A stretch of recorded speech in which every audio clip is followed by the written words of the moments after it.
Hello नमस्कार दोस्तों, स्वागत है आपका आइडियल परिवार के इस यूट्यूब चैनल में। मैं रमू कुमार शर्मा आपके सामने उपस्थित हूँ प्राचीन भारत का इतिहास से संबंधित 10 महत्वपूर्ण प्रश्नों को लेकर। यह प्रश्न प्रतियोगिता परीक्षा के लिए बहुत ही महत्वपूर्ण है। तो आइए देखते हैं सबसे पहला प्रश्न क्या कर रहे हैं। पहला प्रश्न है, अष्टाध्यायी के रचनाकार कौन है?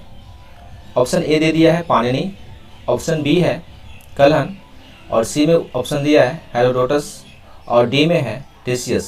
तो आइए जानते हैं इसका सही आंसर क्या है। इसका सही आंसर है पाणिनि। पाणिनि अष्टाध्यायी के रचनाकार पाणिनि है, और ये अष्टाध्यायी जो है ये मौर्य काल के पहले के भारत की राजनीतिक धार्मिक दशा के विषय में जानकारी देने वाला सर्वाधिक महत्वपूर्ण भारतीय ग्रंथ है। चलिए नेक्स्ट क्वेश्चन की तरफ चलते हैं।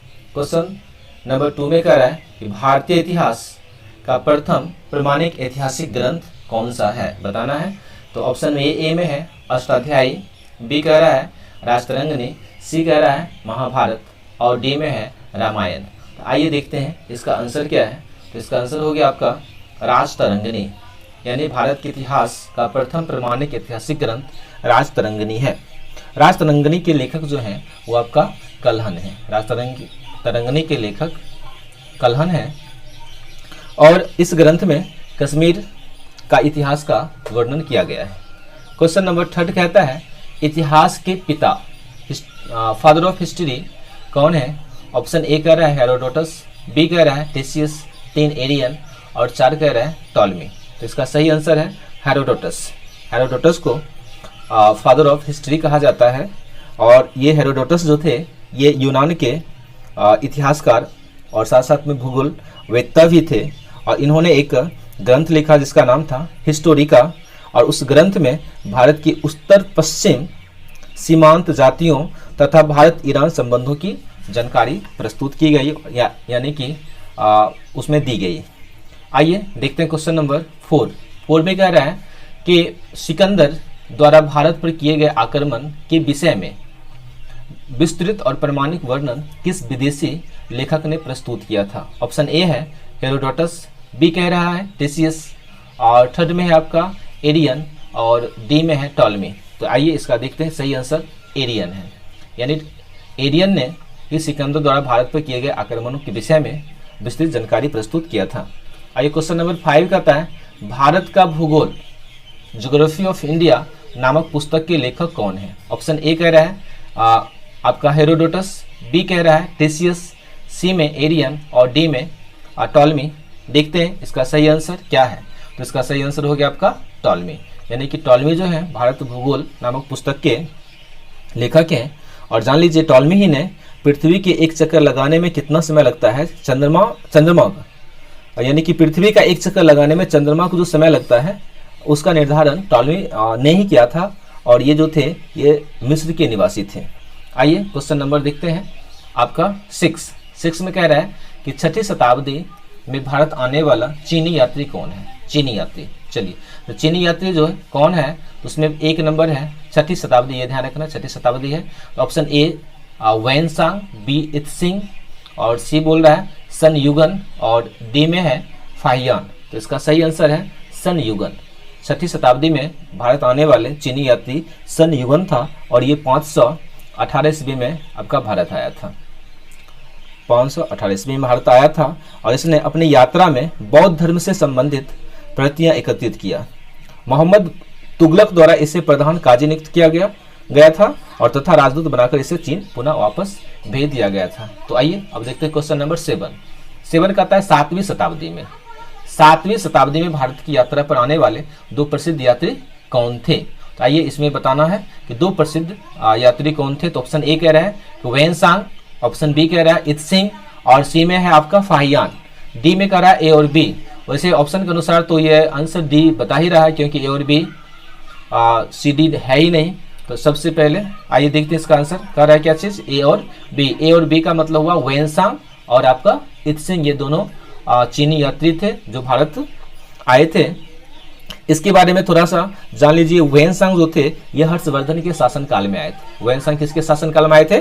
तो हर्षवर्धन के शासनकाल में भारत आया था, और लगभग 15 वर्षों तक वो भारत में रहे थे। ठीक है, कौन? तो आपका ये वेनसांग 15 वर्षों तक भारत में रहे थे और उन्होंने एक पुस्तक का रचना किया था जिसका नाम था सी यू की। चलिए यहाँ लिख देते हैं, नाम था सी यू और की।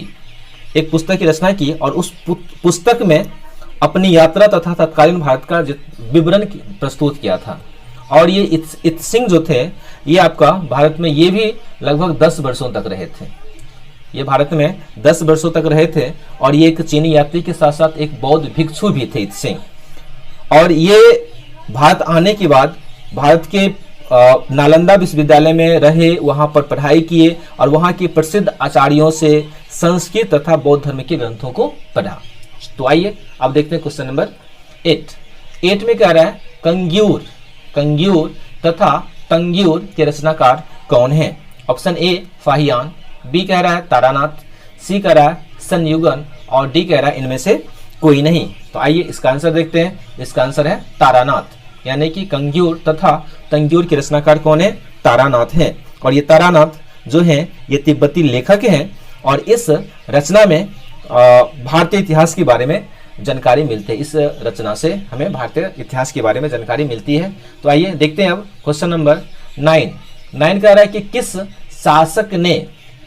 शासक ने राजकीय अभिलेखों को खुदवाने की प्रथा शुरू कर इतिहास को व्यवस्थित स्वरूप प्रदान करने में महत्वपूर्ण योगदान दिया था? तो ऑप्शन ए कह रहा है कि अशोक, बी कह रहा है सिकंदर, सी कह रहा है यशोवर्मन और डी कह रहा है अजातशत्रु। आइए जानते हैं इसका सही आंसर अशोक है, जिन्होंने क्या किया था? राजकीय अभिलेखों को खुदवाने का प्रथा को शुरू करवाया था। और ये अशोक जो हैं ये भारत के विश्व प्रसिद्ध एवं शक्तिशाली भारतीय मौर्य वंश के ये महान सम्राट माने जाते हैं। और इनका पूरा नाम देवानंद प्रिय अशोक मौर्य था। इनका जन्म हुआ था आपका 304 ईस्वी पूर्व में और इनकी मृत्यु 232 ईस्वी पूर्व में हो गई थी। ठीक है, अशोक के बारे में जब आगे वीडियो बनाई जाएगी तो उसमें डिटेल से जानकारी दी जाएगी। आइए आज के अंतिम सवालों को देखते हैं। अंतिम सवाल कह रहा है कि भारत का प्राचीनतम उपलब्ध अभिलेख कौन है? ऑप्शन ए कह रहा है उत्कीर्ण अभिलेख, बी कह रहा है पिपरवा कलश लेख और सी कहता है जूनागढ़ अभिलेख, डी कहता है इनमें से कोई नहीं। तो आइए इसका आंसर देखते हैं। इसका सही आंसर है पिपरवा कलश लेख। पिपरवा कलश लेख जो है वो 5वीं शताब्दी में, यानी किस शताब्दी में? तो ये 5वीं शताब्दी की ये लेख है और ये लिखी गई थी आपका ब्राह्मी लिपि में। Thanks for watching this video. अगर आप इस चैनल पर नए हैं, अभी तक इस चैनल को सब्सक्राइब नहीं किए हैं तो प्लीज सब्सक्राइब कर लें, लाइक करें और अपने दोस्तों के साथ शेयर करें, कमेंट करना ना भूलें।